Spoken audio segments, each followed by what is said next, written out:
Greetings and welcome to another Impressions video here at Words About Games, and today we're going to be taking a look at Pathway. Pathway is a roguelike strategy RPG set in the 1930s and is a cross between a pulpy Indiana Jones type adventure and a fairly light strategy game. It's 1936 and the Nazis are spreading their influence across Europe and Africa. You'll put together a band of adventurers and set off across the Great Desert, raiding tombs, assaulting Nazi camps, surviving ambushes, and trying to make sure that the Nazis don't get their hands on occult artifacts that could give them unlimited power. Pathway pulls together quite a few differing gameplay elements, combining a bunch of different mechanics to form a fairly interesting blend. There are RPG elements, roguelike elements, Jagged Alliance style tactical gameplay, 5 procedurally generated campaigns that ensure no two campaigns are the same, and a pulpy throwback story, all wrapped together by some pretty pixel art. It pushes a lot of different buttons, some more successfully than others. Where there are some really well realised mechanics and moments in Pathway, there are also a few ideas that don't quite land as well as they should. You start by selecting one of the 5 campaigns, each one escalating in difficulty from the last. These stories are just window dressing, an excuse to put together a team of plucky adventurers and blast off across northern Africa in your trusty jeep. I can't for the life of me tell you what happens in any of these adventures, but that's not really the point, I don't think. The narrative isn't really important so much as the gameplay it enables. You put together your team by selecting 2 of 16 unlockable characters. This is where the RPG mechanics come into play. Each character has particular strengths and weaknesses, as well as skill trees and different special abilities that can unlock special outcomes during exploration. Brunhilde, for example, uses knives, specialising in close combat kills. As you level a character up, you can choose to give her the ability to use grenades or shotguns, expanding her tactical options during combat. She also uses heavy armour and can repair armour on the battlefield. There's a lot of detail packed into just selecting characters, is what I'm saying, and picking 2 adventurers that complement each other's skills can make or break your progress through a campaign, particularly in the more challenging later levels.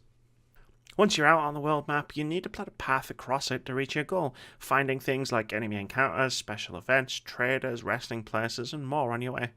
Picking your route is critical, as you'll need to be mindful of how much fuel you have. Run out and you'll be on foot, taking damage as you travel, and probably dead before too long.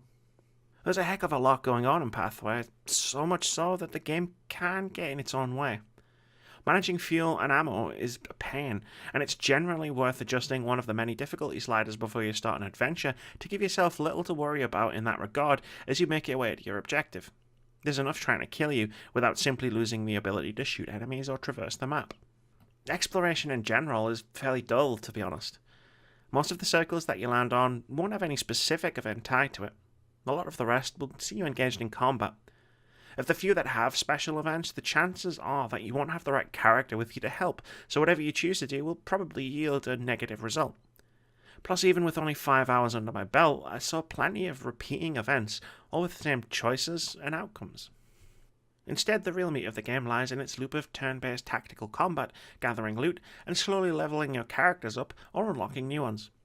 Combat is fairly simple for a strategy game, but quite deep thanks to the different combinations of characters you have, combined with the variety of enemies you can face. Fights take on an almost puzzle-like quality, with you needing to maximise your available weapons, abilities, strengths, and weaknesses against the enemies you're facing. Knives, for example, have the biggest damage potential in the game, but you need to get right up to your enemies to attack, leaving characters vulnerable. However, you're easily able to see enemies' movement range, attack range, and sightlines, allowing you to plan out strategies accordingly. Pairing a knife-wielding character with a sniper or a shotgun user are both viable strategies, but both drastically impact how you'll approach a scrap. Plus, enemies will surprise you a lot with their movements, forcing you to constantly react and adapt on the fly. And there are some enemies that are simply more dangerous than others. It all adds up to a compelling experience, and I was having a lot of fun figuring out what the best moves were in any given situation. In the tradition of the best roguelikes, I never felt like a character death or game over was cheap or arbitrary, and was always happy enough to go again, perhaps with some upgraded weapons, new skills, or a different makeup of characters. Pathway is a fun tactical RPG with some fairly throwaway secondary mechanics that don't dampen the experience, but do slow down the pacing somewhat. Exploring the overworld and plotting a path from one side of the map to the other is okay, but nothing to write home about. And the writing is fun and provides a neat context to the world, but it doesn't really add much to the experience and it isn't particularly memorable. It's in the character progression, character unlocks, and tactical combat that the game is most successful, and luckily this is the largest part of the game.